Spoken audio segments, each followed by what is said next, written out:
Hi YouTube, it's the Frog Queen here, and today I've got a very special interview for you. While I was attending my local con, which is called Hal-con, here in Atlantic, Canada, I got to interview the Revival comic book team.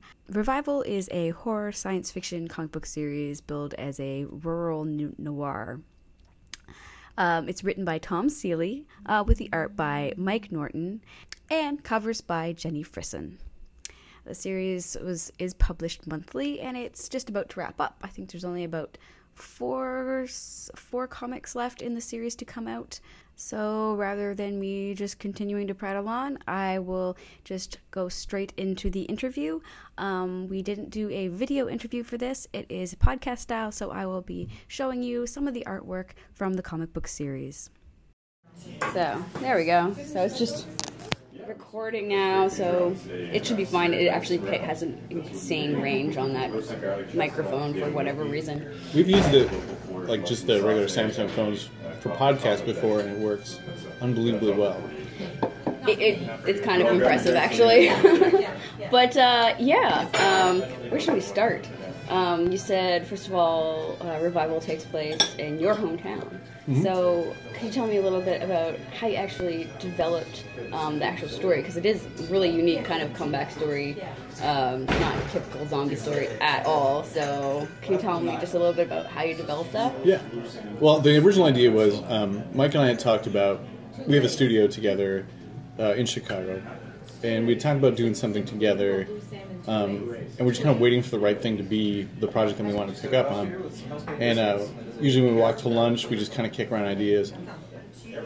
And Mike had previously done a book called The Waiting Place, which took place in central Wisconsin. And it was kind of like a slice of life, very character-focused thing. And something about his art always struck me that when he did that, it was like his best stuff, when he was drawing normal people.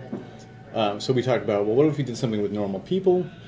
And I had an inkling to do a crime comic set in my hometown because growing up in Wausau, I had just like real life experiences, saw some of the weirdest crime occurred there, you know, and so I wanted to incorporate that real stuff. Like when I would go home for Christmas, I would write down the weird, crazy stuff that was in the newspaper.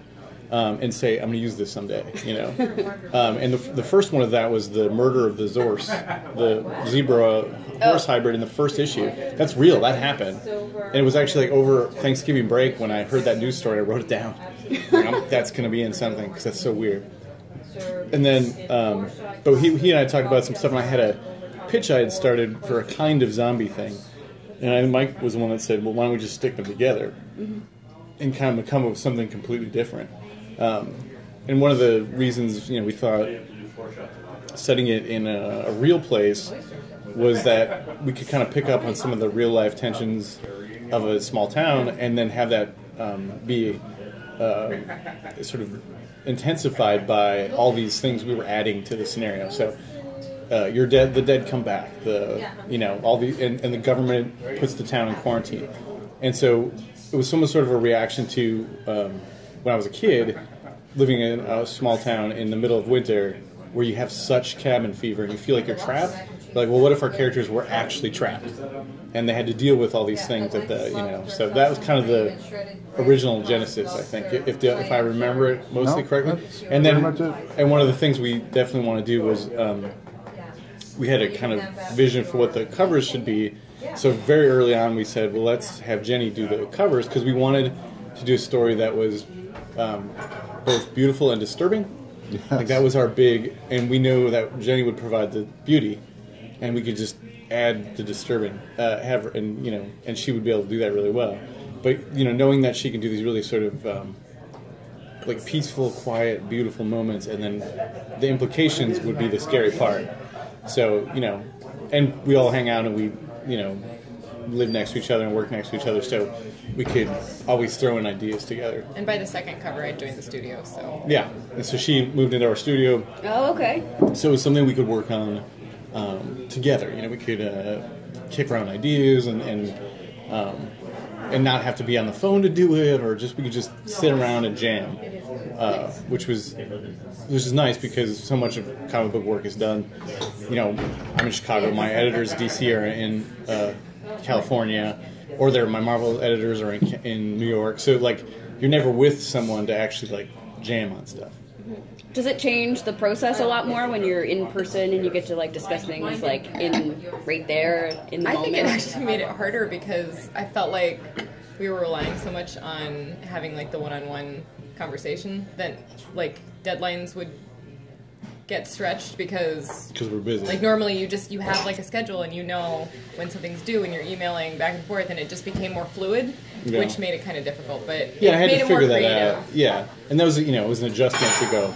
Oh, because this is easy to put off, we put this off. Thus, we need to change the format of how we're doing this. Because I guess I kind of just assumed being there would make it, much easier to maintain. But actually, it was tough in a lot of ways. And especially since we separately travel, and then I'd wait for you guys to be around, or you'd wait for me, and But we it didn't pulled it start off. Getting difficult until like midway through. I mean, Then it got. I mean, we were almost.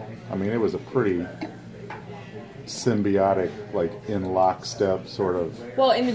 beginning, For the first year, it was pretty much. In the beginning, Tim had worked so far ahead. Yeah. But then you were working on Batman, and Once we started getting busy with other things, it was kind of the curse of. It was one of the easiest working things for me at that first year. It was like very serendipitous at first, I guess. I always wondered how long it takes you to complete one issue, start to finish. Well, it doesn't ever happen like all at once, because the cover gets done depending on where we are in the story before the script's even written, because that has to be in the solicitation catalog. Right. And then it'll be a few months before Norton even starts the art, because that doesn't need to be in the solicitation catalog. So it doesn't need at the beginning, we had a lot of it planned out, so that was easier to tell her what to draw 3 months in advance. By the middle, we weren't exactly sure 3 months from before whether or not something was going to happen in an issue, so we were getting vaguer and vaguer with our descriptions of stuff. But I mean, I guess the actual schedule for a comic goes conceptualizing the cover, and then that takes Jenny about 2 days, day to 3 days, let's say, to do the cover. That takes me a week to write the script, roughly. So I'll start on Monday, be done by Friday with all the edits. Then it goes to Mike, and it takes him about 3 to 4 weeks to draw it. Yeah. And then it goes to the colorist, who takes about a week. He's been averaging about a week. And then the lettering gets done at the same time. Yeah, which takes about a day. So in total, a comic takes about almost 6 weeks. But several of those things can happen. They can happen at the same time. Right. But yeah, so it roughly takes 6 weeks of work of 4 people, not even counting production and editorial. So yeah, it's a lot of work. It's surprising. So several of those things can happen at the same time. But if we're talking about a comic where the writer is the artist and the colorist, that's why those are so difficult to produce on a schedule, because you need to do it every month to be on a schedule, and it takes 6 weeks. So it helps a lot to have collaborators that come, because it's a hard job to do by yourself. Maybe impossible. It's been done, but very rarely. How's I mean, you've been on Image now for a couple of years, so how do you find Image as opposed to working with other labels? I hear different things from different creators and people like Image, obviously, because it's creator-owned work. But what's your whole opinion of this label and having Revival on Image? Well, I mean, so Mike and I have worked at Image. I started working on an Image book 13 years ago, and Hackslash, I brought Hackslash there 6 years ago? No, 7 years ago. And then here for another beer, sir. And we started Revival there 5 years ago. I'll just pause.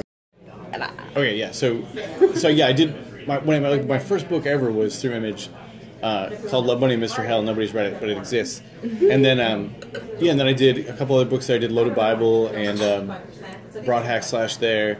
And then when we had really good experience with them, and I'm from the generation that Image debuted when I was 13 years old. So I'm of the first generation that said, when I grow up, I want to have an Image comic. You know, like, it's like me and Kirkman and those group of people were the ones that was our goal. It wasn't necessarily to work for Marvel and DC. It wasn't like I have a Batman story I got to tell somebody. Well, there were more options at that point, right? Yeah, like you could. And I mean, at the time, it was just superhero books when they came out, but there was the inkling that someday we could do more with this. So Mike and I wanted to do a create our own book, and we came up with Revival. We did 10 pages of it, and then we went to New York Comic Con, and we saw the publisher of Image, Eric Stevenson, and we said, "Hey, Eric, we want to talk to you." And we brought him over, and we gave him the stuff, and we said, "We want to do this book. It's sort of like a zombie story with crime stuff, and it's set in a small town." And he went, "Yeah, cool, send it to us when you're done."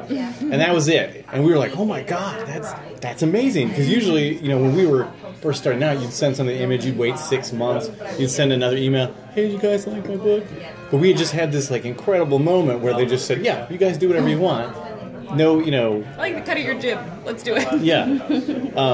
And then, the working, we were sort of at that era when we debuted Revival. It's when Image books were sort of,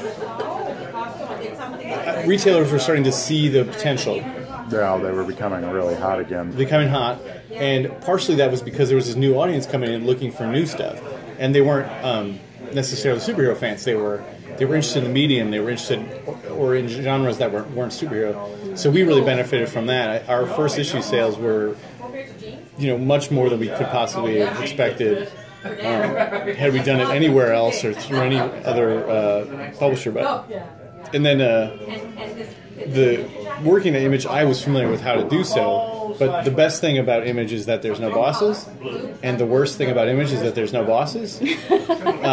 So a lot of it is just sort of self-management, dealing with a company that's very independent, and so you get it's a great. It turns you into a project manager, I think, is what we found out, which I think was a good experience all around. But having a monthly book, I lamented the loss of an editor. But having a monthly book that you have to complete on your own every month, no major corporation behind you, and do it the way we have done it over 5 years, is an incredible amount of work. And we pulled it off. I mean, it wasn't always easy, and we stumbled, and we had to, sort of adjust plans. Well, we've still got 2 months to screw it up. I have very little. I don't think we'll fuck this up. It's possible, but I feel like we've kind of got it down. But yeah, I mean, and that's the. So is there only a couple issues left? Left to do, but not left to come out. Well, 44 just came out, so there's only 3 left. Oh. And I only have 1 left to write, and he has 1 left. 1.5 left. 2 left to draw. Yeah. And I have the hardcover, and I have to color the trade, but I'm done with all the. But yeah, we're covers. almost done. Oh, okay. So. Like the entire story is going to be wrapped up? Yep. Wow. And by design, but it was set up that way by design to be a finite series because we'd kind of watched series that Vertigo had done, like Why the Last Man and Sandman and Preacher, and I think they benefited from having an ending. Absolutely. Definitely. So that was our intent, was to have something that readers, we didn't want them to take it for granted. We wanted us to not force stories that weren't there. We just wanted to do this thing, and And it's funny you mentioned Vertigo because Revival does feel like a Vertigo book. Like Vertigo felt that way. That's what Vertigo said. Yeah. Sort of irritated. Yeah. They were like, "Whoops! What did we skip out on or miss or?" Well, no, I mean, and it's funny because that is exactly what they said, but it was a total Shelley Bond book. Yeah, it was she really liked it, and I did get a Vertigo book out of. Oh, okay, yeah. But actually, we all ended up. Yeah, we both worked on it. Yeah, we all ended up, and you guys ended up. I ended up doing Clean Room because Shelley saw number 4 or something of Revival, and she was like, "This is exactly what I want for something." But I mean, it was a weird thing where, certainly no one expected Mike or I to make that book. That was part of the thing. So these publishers, like Dark Horse, was really talked to us about that afterwards too. Where they're like, "This was a book we would have loved to have, but no one had the faith in us like Image did. No one else offered us this chance, And we both kind of, Mike had sort of been typecast as the cartoony guy, and I had been typecast kind of as the exploitive guy because of Hack Slash. You like short skirts. Yeah, and but I think there was this sort of expectation that we couldn't do anything else, which is a bummer that happens. But I think in the end it really helped us to. We just surprised everybody. No one expected us to do a small town crime noir zombie story. Like, no, that was not, But then it ended up getting us other work when people saw that, and then could put into their heads, oh, we can now understand that these guys can do more than just, cartoony stuff or booby stuff. Did you get Batman because of it? Yeah. Scott Snyder read Revival and recommended me for Batman Eternal. So yeah, it was like it opened up so many doors for us. So in some ways, it's a bummer that it takes that to open doors. That people can't just say, "Oh, you must be talented," but it's just not how it works both ways too. Because then you'd have people that read Batman that never would have picked up an Image book. And we're like, oh, this is the guy from Batman. Let me check out Revival. Yeah, it does. I don't think it happens as often as I wish it did, but it certainly does happen sometimes. So what do you think's next then after the series for each of you? What's We hate each other now. We're never talking again. She moved out of the city. So. I was like, I can't be in the studio anymore. We're gonna have to move, Steve. The email back for you. I don't know. Tim's got lots of stuff. Well, he's writing all the DC books. Yeah, well, no, I mean, but I think we'll continue to do our freelance stuff. I'm doing Nightwing at DC, and I just did that Lost Boys comic at DC.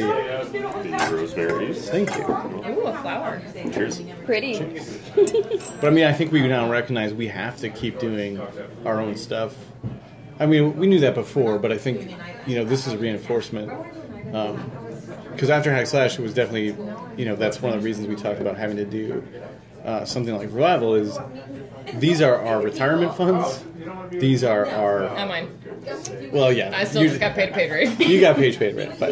But for us, it's, we have to own our stuff because no one's going to take care of us. And...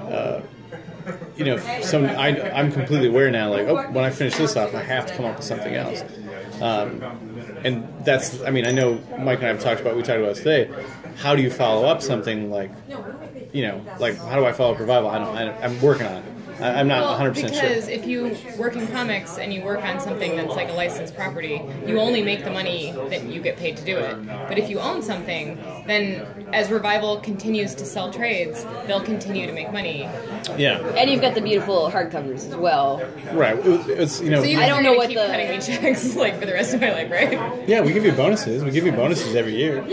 But the idea is that... You're going to put me in the home when I'm old, right? Yeah. Hey, if they make a TV series and we end up Kirkman money. Well, you guys are American. You don't have the exact the kind of system that we have for no one takes care of us. Elderly Canadians. No one takes care. Not that Social Security will still be around when we're old enough for it, but that's not a thing in freelance comics. No, it wasn't anyway. Yeah. So, but I think we both know we've got to do something. But first, we need breaks. Yeah. So when we finish Revival, I know Mike's taking, I think, a month break. I'm taking a break. I don't know what I'm going to do when I'm going to take a break.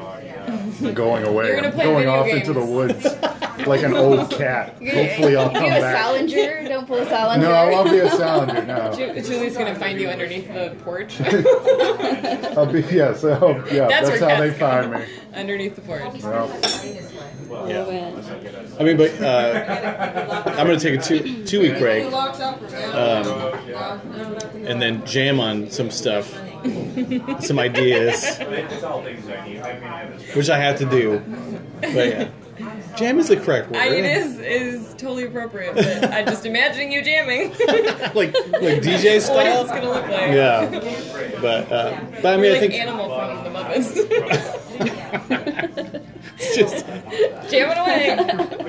But I think the combination of Hack Slash and Revival has taught me that I think people expect horror stuff from me, so I think I should keep doing that genre, and I really love it. So you find a different way to tell a different story. But right. But in that genre. But you have a niche, and you don't have to be like, it's not me, because you love it.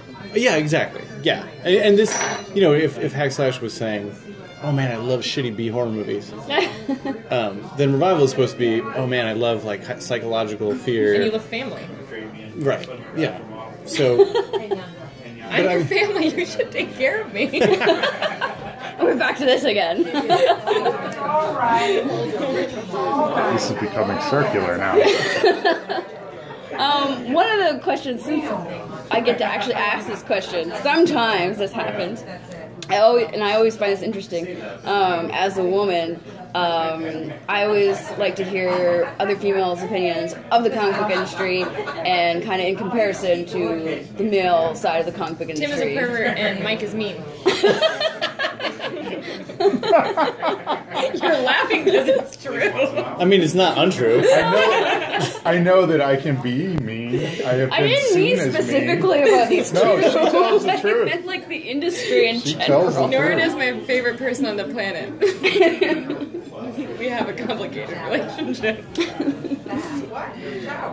Everything I say is to help you. By tearing me down. Specifically working on Revival with these guys, it is hard working with family, but they are family. And they treat me like they're maybe less like their kid sister and more like their cousin, I guess. Like, they don't love me that much, but they love me. They'll give me a pass. I would definitely put you on the cousin sister level. I'm from the South, but they could be the same thing. Oh, Lord. So I don't think I could say anything specific about Revival being like from a woman's perspective. But well, I hope we treated you like a team. You've always treated me like family. And but also like a professional. Well, no, a peon. You treated me like a peon. But you treated me like a peon in perspective. And the comic book industry as a whole, you don't find like it's any different for a female or well, I mean, I know it is, but I have been very lucky, and I've not really, I think, ever worked with any editors that treated me, not that I would know if they treated me any different because I've never been a man, but right. I get the work done, they pay me what they think my work is worth, and I keep getting work, so I wouldn't complain about that. Nice. I know it's the most awkward question. Well, it's hard to answer it all the time. It is a loaded question. I think like there is such a difference for women in the industry, and I am aware of that. But I think I have been very lucky that I have mostly worked with people that are perfectly respectful, and I think treat me like I provide a value that is unique to me and not particularly unique to my gender, but I know it's there. And I think so much of I'm working in our side of it too, doing the creator-owned stuff. You don't have this sort of. I think what a lot of sexism in the industry sort of comes from is the old guard, the old boys, which doesn't exist at Image Comics. Right. And it's a really diverse. And I honestly feel like it. Oh, sorry, I didn't mean to cut you go off. ahead. I honestly feel like it's more the fans that perpetuate sexism than the actual people who produce it. But I don't.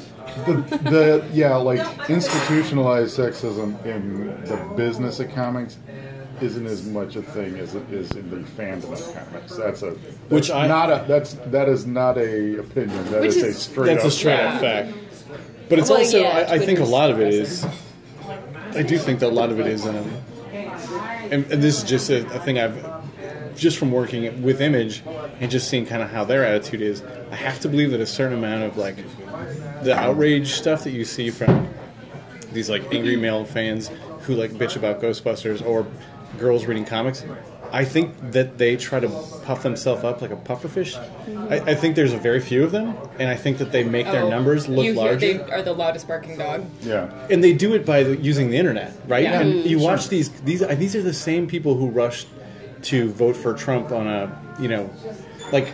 they game the system because they want to inflate their numbers, and you see They're trolls. They're trolls, and they're a small amount of people. I think, obviously, we can do so much better as an industry and as a fandom, but I do believe that these people love the attention, and it's a weird thing to want. Yeah. Yes. But it's a sort of self-destructive. Yeah. But I mean, just watching, when you go to a convention, it's very, especially this show, which is probably about 65% female, at least from what I can tell, roughly, right? I mean, it's more women than men. Yeah. I'd say But so. but it's very open. Everybody's excited to be there and stuff. And then you go on the internet, where one creep can make it look like he's 1,000 creeps. Yep. Yeah. So, and we've done this game before. Oh, it's a...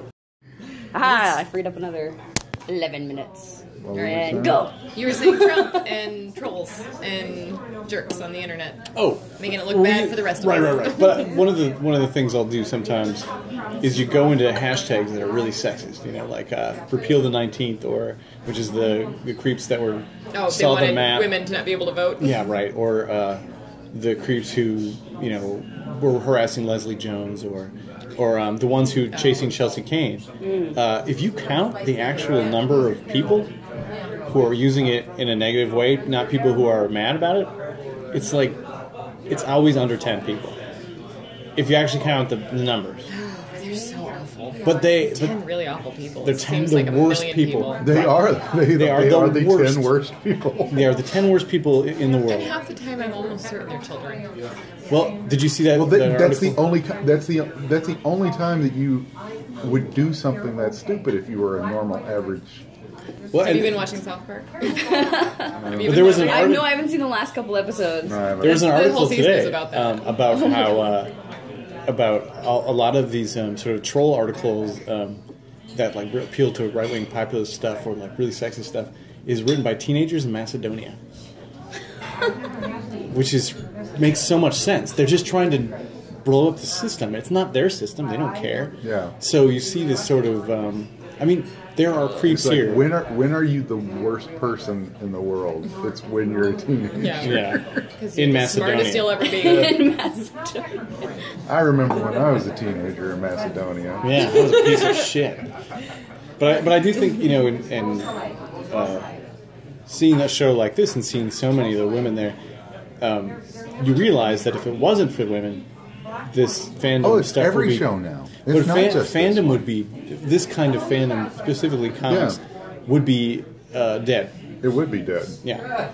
So this in the movies, which the movies are part of why it is accessible to everybody. But this is why there's two conventions every weekend, and everybody. That's why. Because women read men and men. Bitch on the internet. But not really. There's plenty of great male fans, but the passion, the torch is carried now by women. And I went to China. Well, they're the new torch. They're the new torch. The old torch is just torches. Just old torches, just torches. But I went to a convention in China, Beijing, China, and comic book fans in Beijing, fans of American comics, is 90% women. And they are interested in things completely different than what male fans are interested in, but they're super passionate about it. And so just to watch, they didn't have comic books in Beijing from America 10 years ago. And the people who they saw this material and stole it on the internet and loved it was these teenage girls.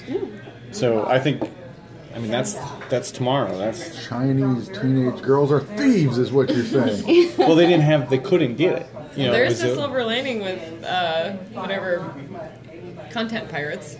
Yeah, and it reaches a population that can't get it. Right, and they couldn't buy it in China up until they wouldn't. They wouldn't let them. Wouldn't let them. Yeah, it was illegal. So but they were stealing it, and then Amazon was like, "Well, we'll sell it to you," and they said, "Yeah, go ahead," because China doesn't really care about that. They just want to make sure they get money for it. So, but I think that passion is carried now. And will be continued to carry by the teenage girl. Interesting. What we were talking about before I actually started the interview was the whole concept of comics reception and our Hal-con, and perhaps why it's so strange that, like you said, like there isn't like kind of a constant lineup in the artist alley sort of thing, as opposed to like the TV celebrities, which I think is largely because we're a very tiny place in comparison. But I think that's any convention. Like I've been to conventions that like the year before had 1,000 people, and now they have like 10,000 people because they got somebody from The Walking Dead. Okay. Like I think that's any. It's an issue. More people are interested in that. It's penetration. It's how much people saw. More people know that Walking Dead is a TV show, but then they come to a comic convention and they go, "Oh, that was a comic," and then that's what we do, then right? they get into the world. Yeah.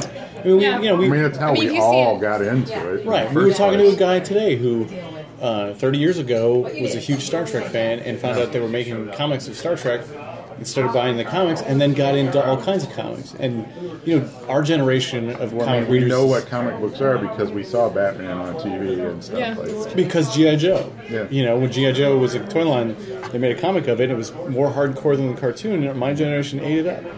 I guess I got... Yeah, and when you think about it, like, I got into Ninja Turtles because I was, like, 5 when Ninja Turtles was on TV. Exactly.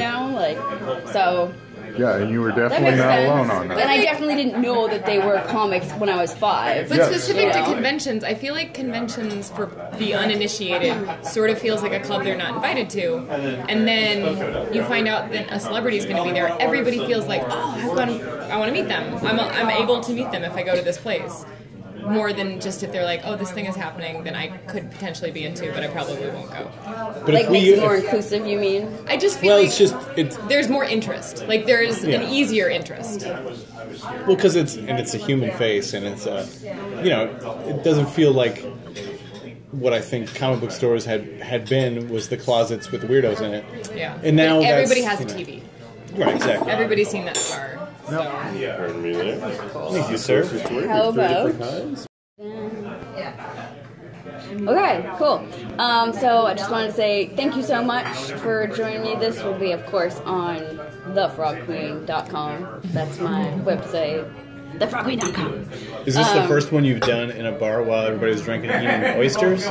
Yes. Well, maybe it'll become your thing. Usually it's me on Skype drinking and the other person's on the other end on the other computer drinking. That's pretty good. Because for whatever reason, all comic book artists drink. Writers and artists, they're all not all of them, but yes. It isn't. There is a huge. It's a Venn diagram that's almost a complete circle. There's a crescent moon of sober people, but finding a writer that doesn't drink in general is probably the most difficult or thing a creative to do. person in general that has to deal with the demons. Yeah, you need to quiet the demons, and Uncle Booze does the job. So, if you could just maybe tell me, flip out your Facebook addresses or your web pages or anything like that off the top of your head. I can also put it in the comment section. If you go to 4starstudios.com, you will find links to all of our stuff, actually. So, 4-Star Studios spelled out. Jenny, me, Tim, everybody else in the studio has our Twitter addresses. Jenny doesn't have Twitter. Jenny's just basically not on the internet. But if you have something to say to me, tell Mike, and he'll tell me. I do tell her. He loves that. I love telling her. I love telling her when Adam Hughes likes her artwork. Yeah, that was a big deal, right? Yeah. A couple times. Nope. So Great. that's an easy way to do it because otherwise we have like 17,000 different addresses. Awesome. All right. Well, thank you so much, guys. Thank you, Frog Queen. All right.